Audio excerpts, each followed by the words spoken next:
Estou sempre à espera que possa aparecer de um momento para o outro uma doença infecciosa nova e nós tenhamos que avançar com essas medidas de contingência, com esses planos de contingência, com os isolamentos, com os equipamentos de proteção individual.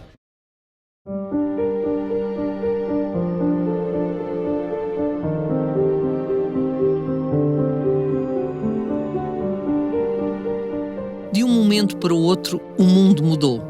O vírus SARS-CoV-2 foi tomando conta de todos e de tudo, transformando-se numa das maiores pandemias à escala global desde a gripe de 1918.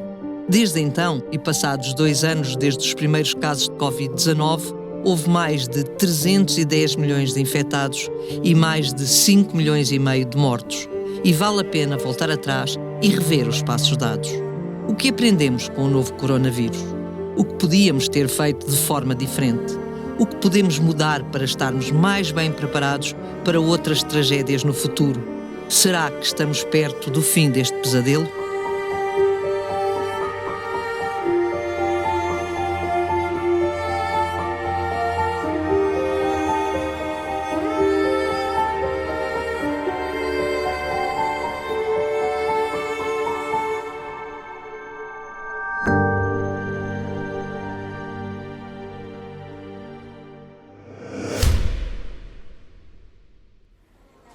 As máscaras são, nesta altura, as melhores aliadas para evitar ser contagiado pelo novo vírus, uma nova estirpe da grande família dos coronavírus. Apareceu num mercado de peixe, não se sabe, no entanto, como começou a infecção. Dezembro de 2019. Na China são detectados os primeiros casos do novo coronavírus que tiveram origem no mercado de frutos do mar, na cidade de Wuhan. Parecia ser um foco de uma nova doença infecciosa emergente e, portanto, alertávamos para a possibilidade dessa doença se poder globalizar e poder eventualmente chegar ao Ocidente e chegar ao nosso país. Não imaginávamos, obviamente, na altura, que ela viesse a tornar-se na mais complexa e mais mortal pandemia do século XXI. O que nós não sabíamos era quando, nem qual é que ia ser o agente infeccioso que a ia provocar. Leciono uma disciplina chamada Epidemiologia de Doenças Transmissíveis, que tem lugar em fevereiro. E normalmente, nos meses antes de fevereiro, eu ando à procura de doenças infecciosas pelo mundo para usar como exemplo para os alunos. De maneira que, evidentemente, quando isto surgiu na China, isto é muito comum na China, no Sudeste Asiático em geral, este tipo de acontecimentos, eu comecei imediatamente a seguir, mas sem fazer a mínima ideia do que é que ia acontecer. Eu e outros colegas fomos chamados à Direção-Geral de Saúde em fevereiro para, imaginem, planear a reserva estratégica de medicamentos para o caso da Covid chegar a Portugal.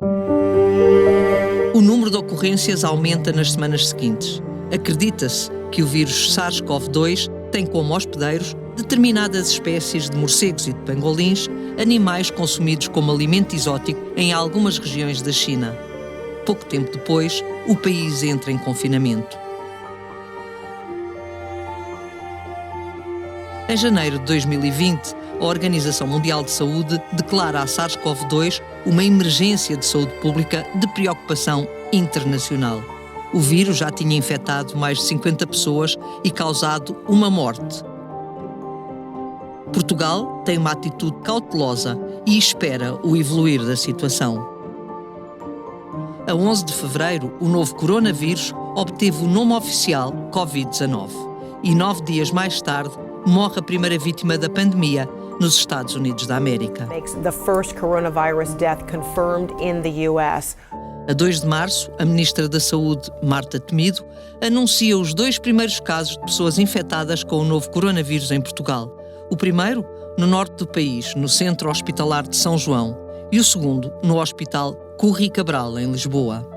As coisas começaram a ter outro cariz quando soubemos que estavam a haver surtos na Europa. Isso aí é que não é muito comum. Surtos e com a dimensão a que estavam a ter e com a letalidade que estavam a ter. Portanto, era difícil antes de, eu diria, meados de fevereiro, antecipar o que é que ia acontecer. Países como a Espanha ou a Itália tinham já muitos registros da infecção e dizia-se que o SARS-CoV-2 tinha chegado a Portugal devido a deslocações de portugueses àqueles países durante as férias de Carnaval. O Governo não perde tempo e ativa de imediato a Comissão Nacional de Proteção Civil, que passa a funcionar em permanência. Em pouco tempo, o número de casos confirmados duplica e, a norte, os hospitais de São João e Santo António, no Porto, esgotam a capacidade de resposta a casos suspeitos, deixando no ar um misto de medo e de dúvida quanto ao futuro que teríamos de enfrentar. Sente-se nos olhares e nos rostos de todos, nas ruas, uma interrogação real sobre o amanhã. As notícias sobre o novo coronavírus abrem noticiários e preenchem quase na totalidade as primeiras páginas dos jornais generalistas. Como será o futuro dos nossos filhos?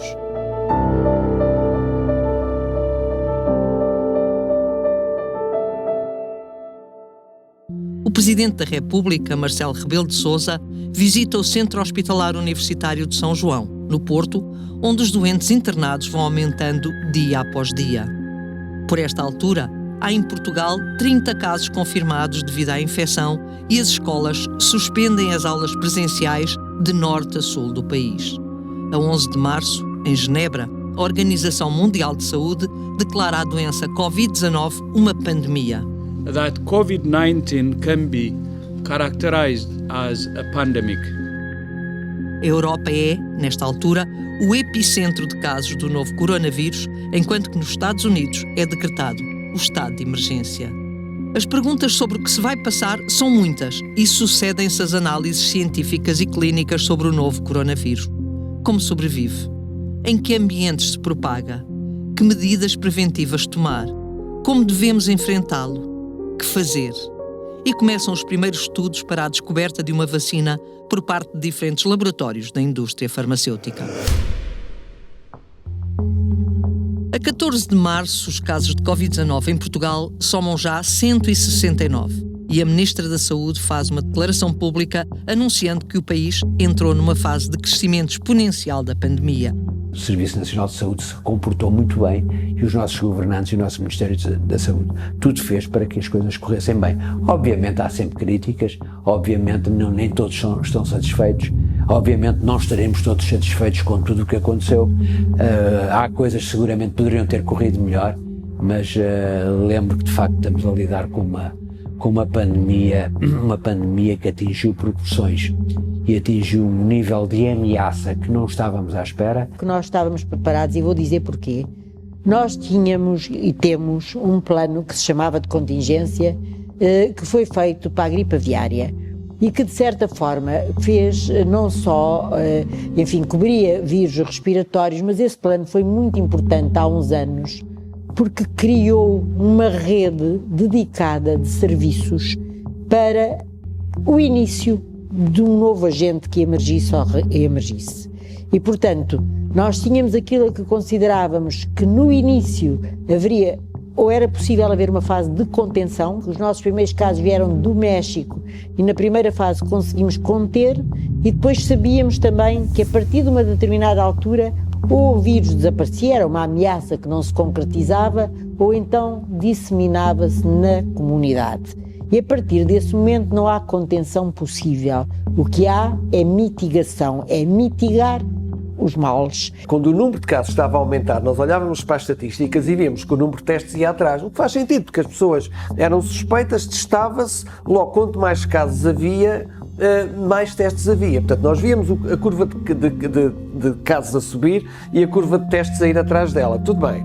Às tantas, os casos eram tantos porque a testagem não conseguia dar conta do recado, porque o vírus às tantas começa a crescer exponencialmente e não há sistema de rastreamento e testagem que seja suficientemente rápido, e nós confinávamos.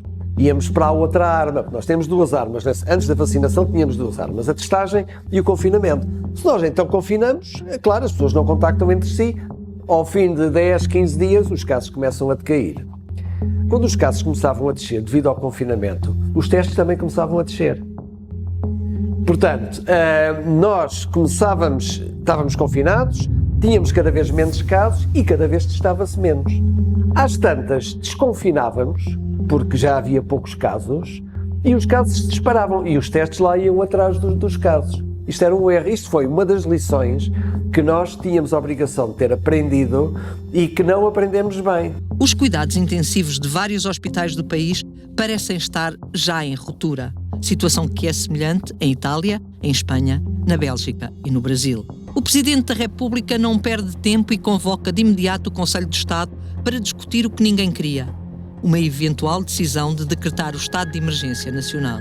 E o Governo proíbe o consumo de bebidas alcoólicas na via pública e a realização de eventos com mais de 100 pessoas. As notícias da rádio e da televisão são alarmantes e logo pela manhã deixam no ar sinais de preocupação de todos os quadrantes sociais. Conseguirá o país aguentar uma crise pandémica? Saberemos enfrentar este vírus? Como? E por quanto tempo? Houve muitos avanços e recuos, mas eu penso que os avanços e recuos, pelo menos dos nossos dirigentes, foram, eu não diria sempre, mas uma boa porcentagem das vezes foram devidos à nossa ignorância científica, técnico-científica, sobre o comportamento deste vírus. A 16 de março, o número de infectados era já de 331 e é nesse mesmo dia que é anunciada por Marta Temido a primeira morte no país. Faleceu hoje no Hospital de Santa Maria um doente que estava internado e que tinha a doença Covid-19. Nos lares, por esta altura, vive-se também o pânico.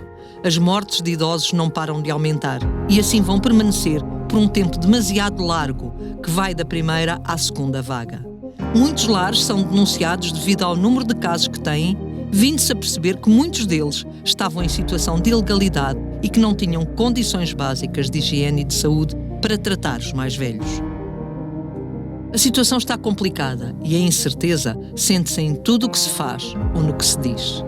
2 dias depois, é um dia que fica na história da pandemia em Portugal.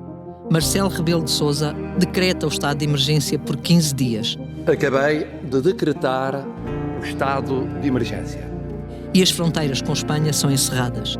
O estado de emergência impõe um confinamento obrigatório e restrições à circulação na via pública.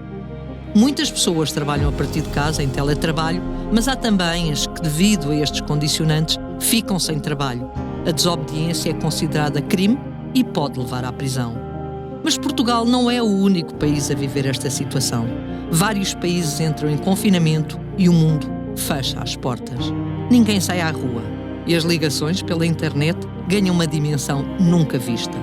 Avós, pais e filhos ficam separados, à espera que tudo mude, e diz-se que tudo vai ficar bem. Fala-se de animais selvagens que circulam junto às estradas desertas em cenários dignos de uma cidade fantasma, num filme pós-apocalíptico.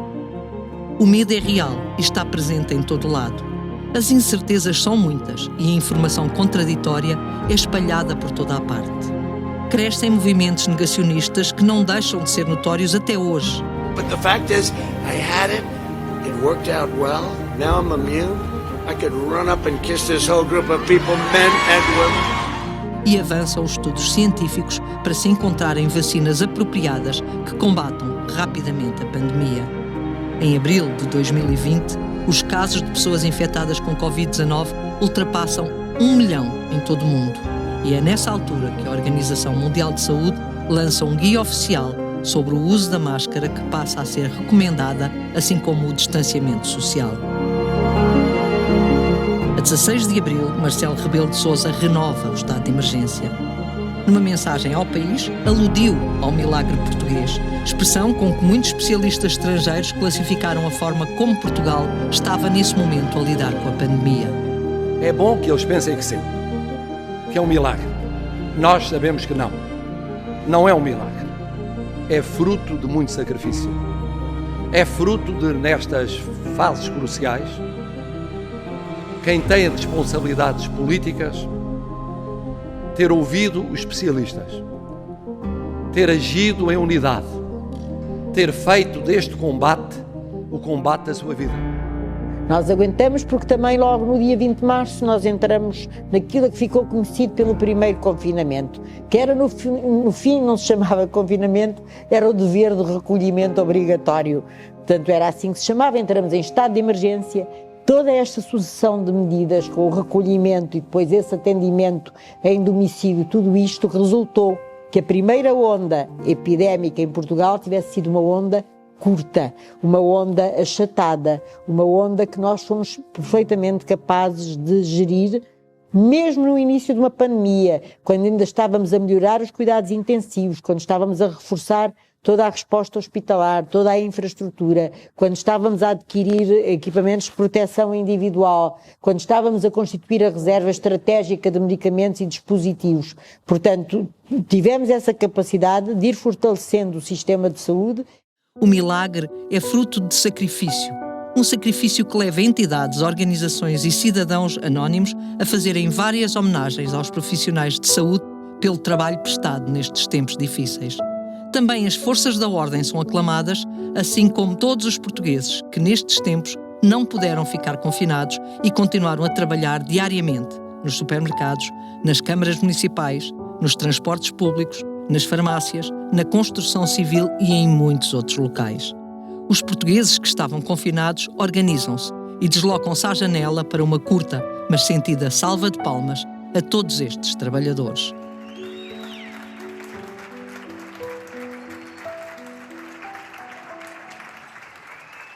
Já do outro lado do oceano, 2 dos maiores países do mundo revelam desorganização face à pandemia.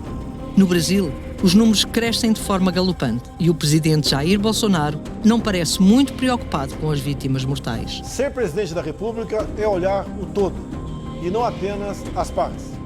Não restam dúvidas de que o nosso objetivo principal sempre foi salvar vidas. Já nos Estados Unidos, o então presidente Donald Trump sugere injetar desinfetante para tratar a Covid-19.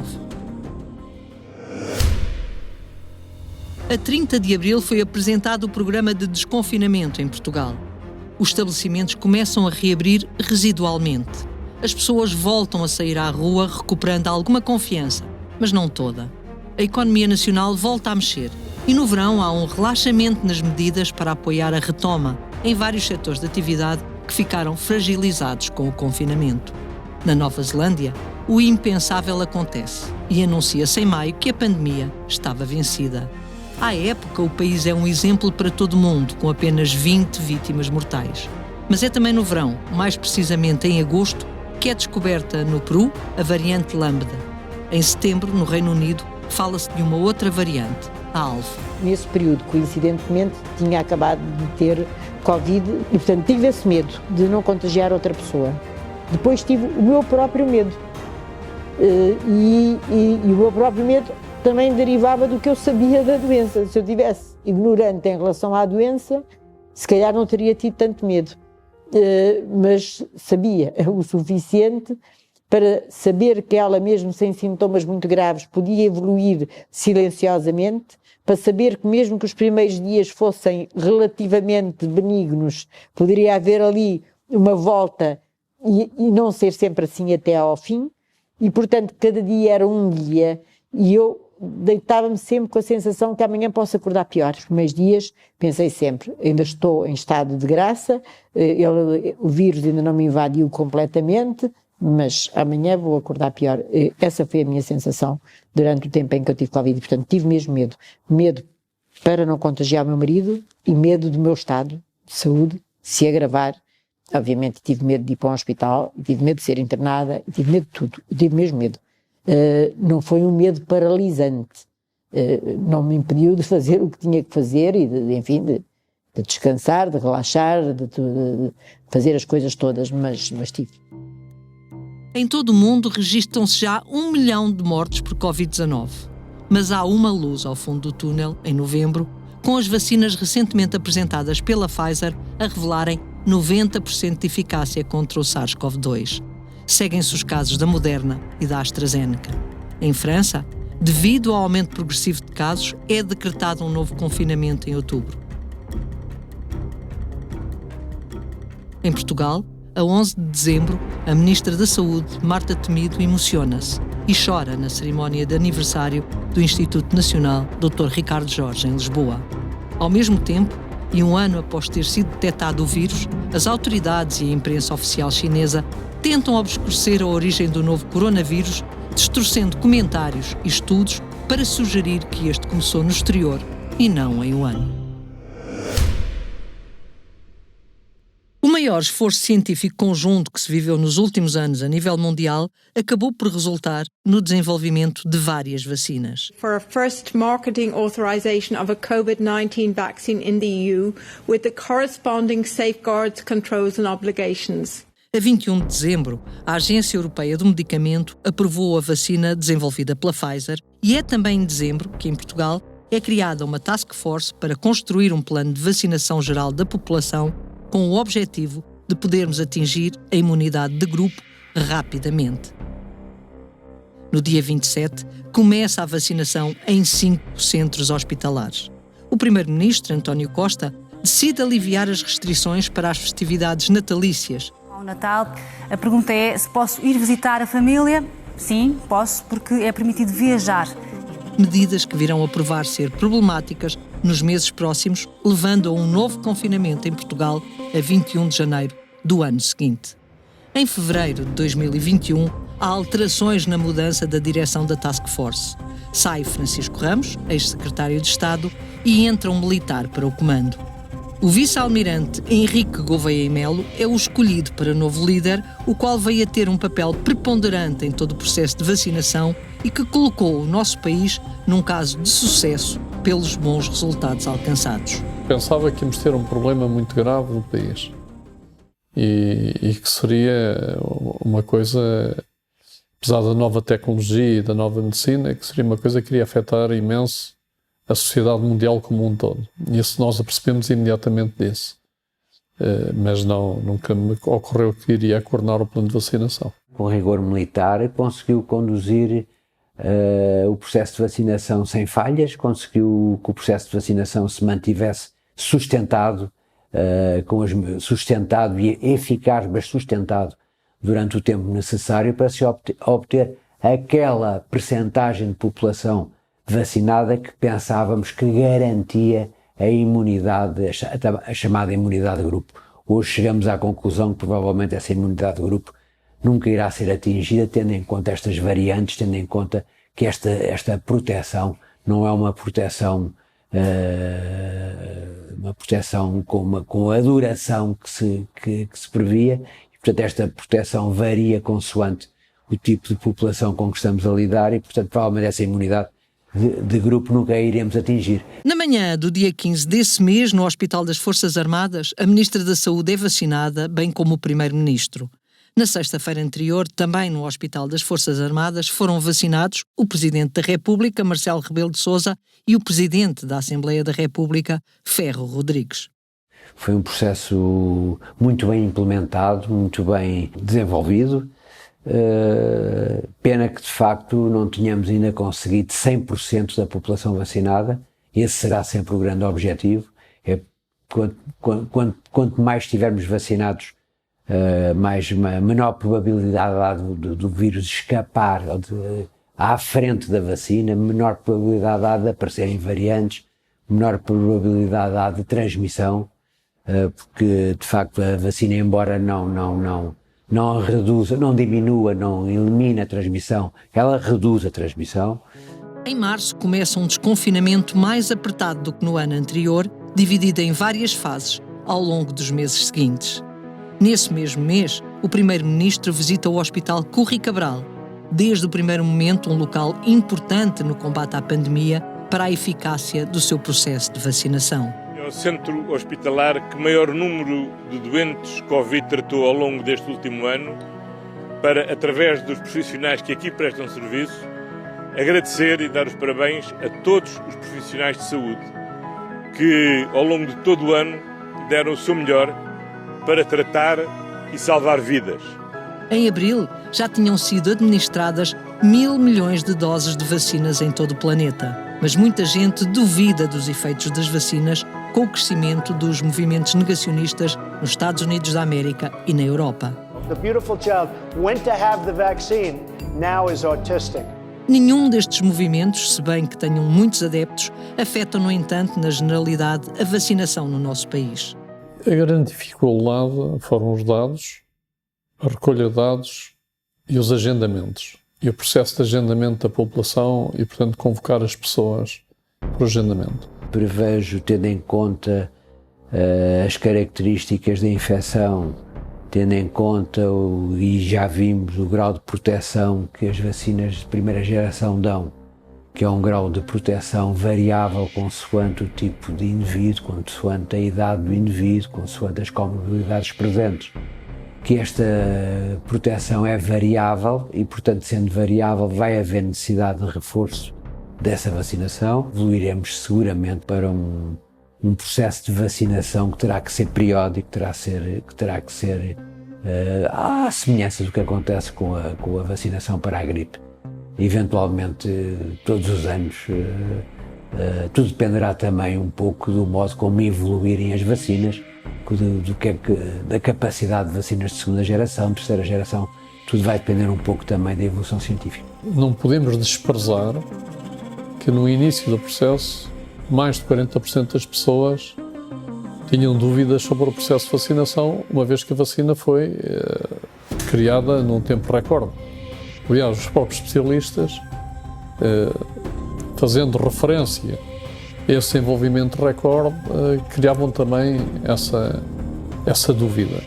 Essa dúvida existia, portanto nós tínhamos que erudir a dúvida e eliminar ao máximo a dúvida para vacinarmos uma grande porcentagem da nossa população. E para fazer isso eu usei, logo desde o início, uma dicotomia de guerra. Portanto, de um lado está o vírus e do outro lado está a população que se tem que proteger. Mas a questão é, vamos andar a reforçar os idosos todos os anos ou não? Não sabemos ainda muito bem. É possível, é uma possibilidade. Não creio que necessitemos de vacinar a população toda regularmente por causa deste vírus. Portanto, vai haver uma adaptação gradual entre nós e o vírus, e isso vai levar alguns anos, 2, 3, 4, 5 anos. Em outubro de 2021, Portugal já atingiu a meta dos 85% da população totalmente vacinada contra a Covid-19, um objetivo há muito desejado. Importa, sim, é que vacinar o maior número possível de pessoas, que se reforce a vacinação no maior número possível de pessoas, que se vacinem as crianças. A terceira dose começou a ser administrada entre os idosos, enquanto muitos países em vias de desenvolvimento não tinham recebido ainda a primeira. No, at the moment I'm not ready to get it. The reason is because there has been so much rumors about the COVID vaccine. So right now I'm not sure whether to go for it or not. What kind of rumors? The negative, like we're gonna die after 2 years. They're going to sterilize us, stuff like that. And where did you get these kind of rumors? On the social media.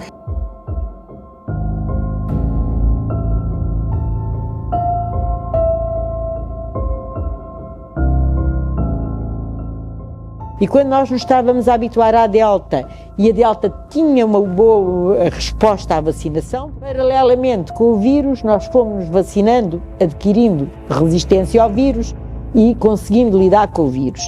E, portanto, estávamos equilibrados entre a variante Delta e a nossa imunidade adquirida pela vacinação, que tínhamos a grande maioria da população vacinada com 2 doses. E, portanto, de certa forma, se não fôssemos desconfiados por natureza, saber que é uma variante associada a outra variante e vai suceder outra variante, com a Delta as coisas estavam equilibradas.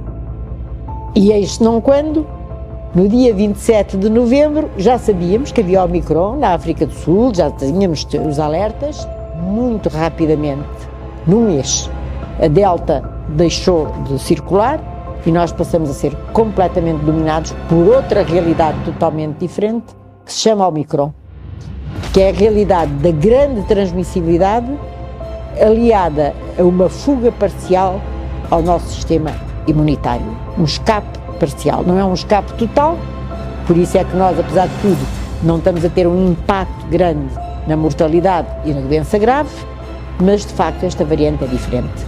Transmite-se muito facilmente, atinge sobretudo o trato respiratório superior.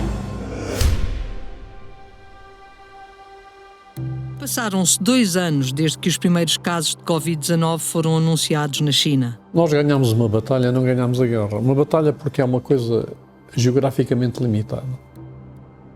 A guerra, como é uma pandemia, é global. Portanto, nós podemos ser... A nossa batalha pode ser perdida outra vez. Ou seja, esta batalha pode ser um avanço, pode ser podemos recuar totalmente no avanço se aparecer uma nova estirpe. Variantes que são conjuntos de múltiplas mutações que ele vai adquirindo e que originam uma variante que é totalmente diferente da anterior. E, portanto, nós não sabemos quantas variantes vamos ter ainda daqui para a frente, até que ele, de alguma forma, estabilize, equilibre, se torne aquilo que nós todos queremos, é que ele se torne endémico, mas com estas características deste vírus, mesmo quando ele se tornar endémico, provavelmente vai ter períodos, fases, em que vai surgir uma variante e que essa variante se torne epidémica. E pode ser uma epidemia maior ou menor. Portanto, temos que nos preparar para um vírus que, mesmo que tenha um padrão de endemicidade, vai fazer picos, no inverno ou não, se ele tiver um padrão sazonal como parece que tem, vai fazer epidemias. Muitas alterações sociais aconteceram na sequência da pandemia, umas que marcaram positivamente a sociedade e outras que, pelo contrário, trouxeram muita instabilidade. Continuam a existir negacionistas nas populações e mesmo nos círculos do poder. A concentração de doentes Covid-19 na maioria dos hospitais acabou por ter influências menos boas relativamente ao tratamento de doentes não Covid. As pessoas deixaram de ir a consultas, de fazer rastreios e outros tratamentos durante os confinamentos por receio do novo coronavírus. Muitas doenças ficaram por tratar e diagnosticar. Qual será o impacto de tudo isto no futuro? Sabemos também que os confinamentos tiveram um efeito prejudicial na saúde mental dos cidadãos e que há todo um trabalho a ser feito nesse sentido. Com a população maioritariamente vacinada, acredita-se que o novo coronavírus veio para ficar e vamos ter de aprender a viver com ele. E temos também de aprender a viver com outras pandemias que podem eventualmente ir aparecendo entre nós. Uma coisa é certa, todos aprendemos muito com esta pandemia. Vale a pena olhar para todo este percurso novamente e, com mais atenção, encontrar as falhas e planear melhor o futuro. O ponto de interrogação da situação incerta que nos espera não pode ser deixado por resolver.